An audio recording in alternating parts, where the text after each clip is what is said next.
Hello, everyone. So, now we are going to look into the psychosocial causal factors of generalized anxiety disorder.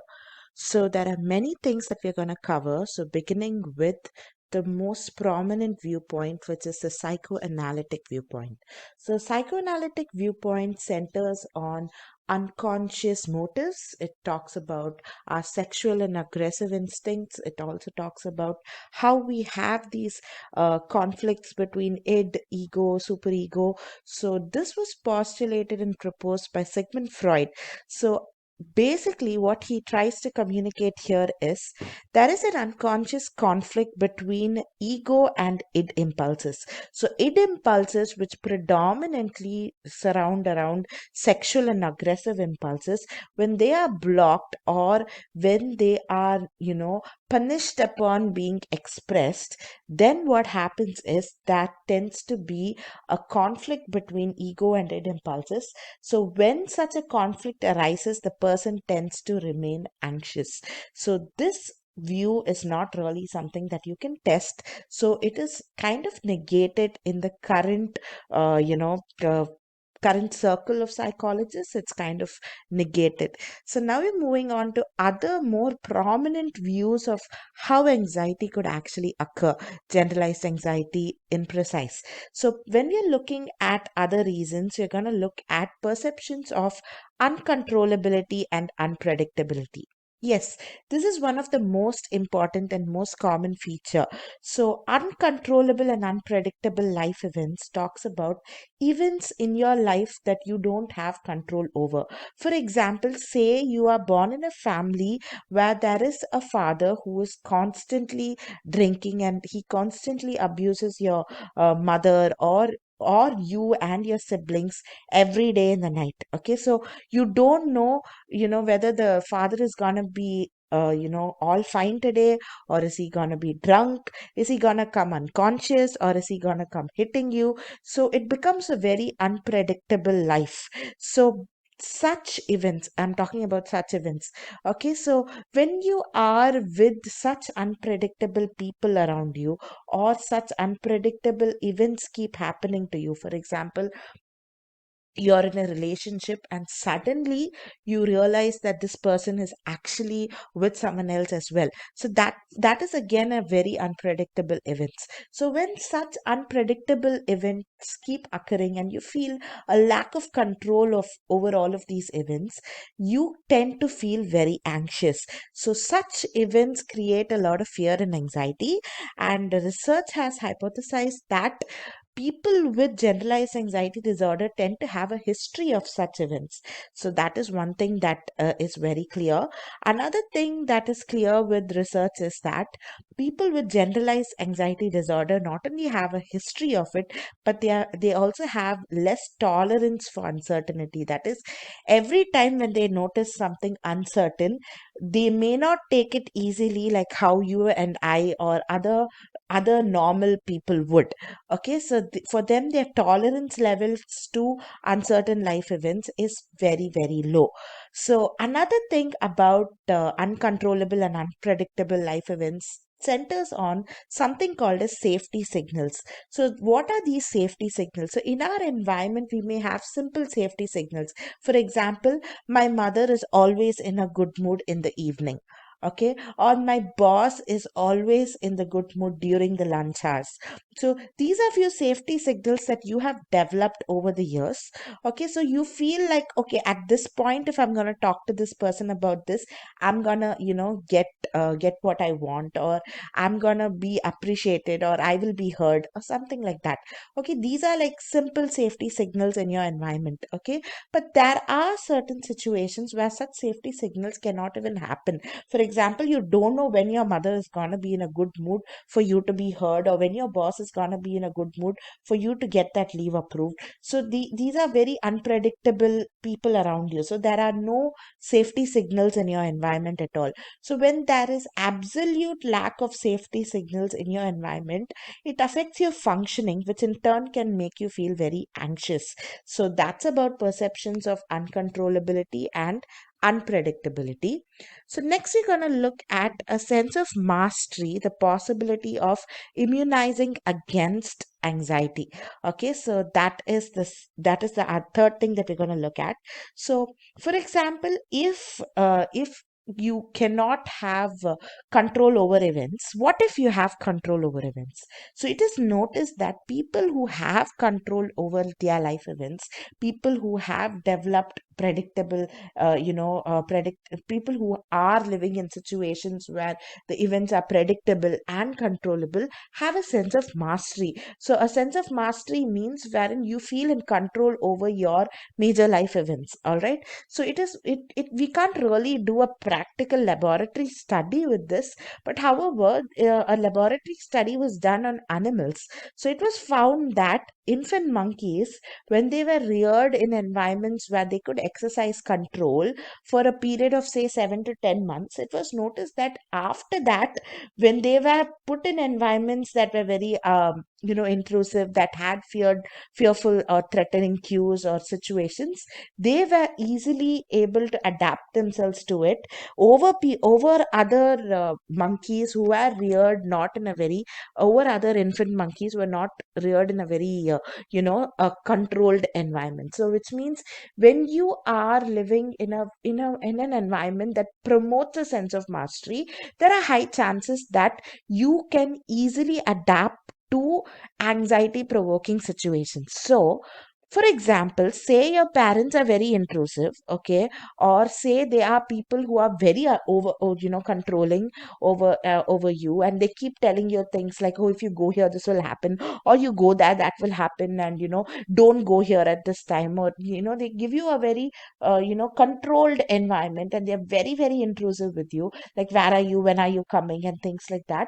So that makes the child feel that the world is very unsafe, and that they are living in a very unpredictable world and things like that. So that leaves the child with a lack of sense of mastery or control over his or her environment, which has also been reported by researchers to be one of the key reasons for promoting anxiety.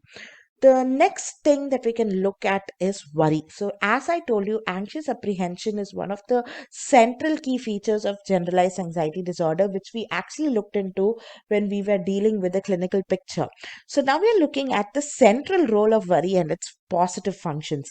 So, people with generalized anxiety disorder kind of feel that they have, some benefits with, worrying. For example, their first benefit that they feel is superstitious avoidance of catastrophe. That is, they feel like if they worry about, worrying makes them less likely that the feared event will actually occur. Okay, like if I keep worrying about it, it may not even happen. So that is like a superstitious avoidance of catastrophe. Then avoidance of deeper emotional topics, wherein they feel that if they worry about things that don't really matter too much, then really events that could be emotionally triggering could be avoided from being worried about. So that is the second thing that they feel. The third thing is coping and preparation. They feel that when they worry about events, they get more prepared to actually face it. So these are few beliefs that people with generalized anxiety disorder commonly have when it comes to worrying. You need to know one thing, and that is worrying can maintain the disorder in itself, because worrying causes you to actually reduce certain physiological and emotional responses, okay, to the others to actual topics. Okay, for example, if you think about a topic and try to problem solve it, okay, like, okay, this is something which is anxiety provoking. For example, I'm having a diagnosis of so and so disorder, so or so and so physical illness. So rather than worrying about it, okay, which doctor do I meet? Okay, so if I meet this person, how long will the medications take for bringing out results? Okay, so what are the financial needs revolving around it? What are the other support systems that I will need? So this is problem solving. Okay, so basically worrying doesn't allow to solve the entire problem. Okay, rather it makes you at the moment go through a feeling of being calm, go through a feeling wherein you are not really visualizing certain aversive images. You constantly think, oh my god, I have this disorder, I have this disorder, I have this disorder. So you are not really trying to problem solve, trying to bring out solutions which you feel can be more anxiety provoking, but actually that's not the case. So in turn, worrying becomes a very self sustaining process. So when you are not able to fully process the situation, okay, so or fully process the event by problem solving it, you will not be able to get out of worry at all. So which means it's kind of like a self sustaining process wherein you just are trapped into the worry system because you are not able to process it fully, and so you keep talking about it or keep thinking about it over and over and over again. So that is with regards to the central role of worry. Next, we're going to look at the negative consequences of worry. So when we are looking at the negative consequences of worry, you need to know that worry leads to a greater sense of danger and anxiety, wherein you kind of feel you always are in a visualization of negative events or threatening cues. Another thing is you also tend to have more of negative thoughts. Okay, so that is one thing that you can notice. So this was also proved through a laboratory research wherein a film that involved a lot of scenes that were not really nice, which was anxiety provoking, was shown to people under three conditions. So the first group, that is condition one, the people were asked to relax and settle down after the film was over. In condition two, the people were asked to just imagine of the events in the film, and in condition three, the people were asked to literally verbally talk out about worry about the different things that they actually saw in the film. So it was noticed that after a few weeks, that is over the next 3 weeks, people in the condition 3 group actually reported of more intrusive thoughts about the film than the other two groups. So basically, when you actually worry, you have a lot of negative intrusive thoughts about the topic that you're actually worried about. So, and another thing that you need to know is when you try to control worry, it tends to reoccur. So, attempts to control worry kind of makes the worry happen all over again and increases it. So, that also never works. So, these are a few negative consequences of worry.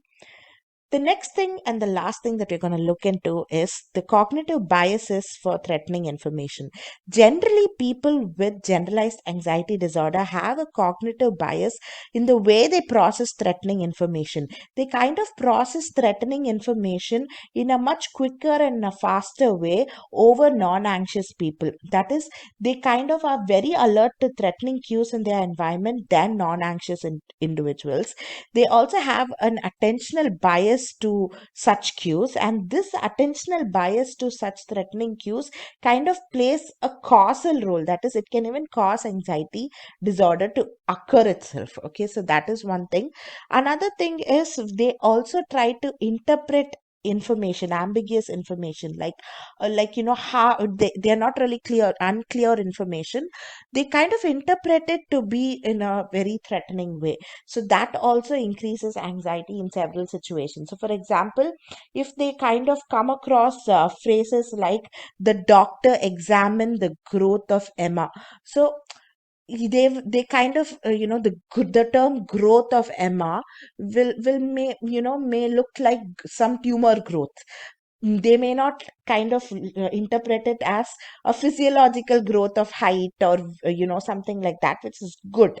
Okay, so such incomplete information tend to be interpreted in a very very negative way. So that's about the cognitive biases that people hold with them in generalized anxiety disorder. So on the whole, they tend to be people who worry a lot, who try to control worry, and in turn it kind of gets escalated.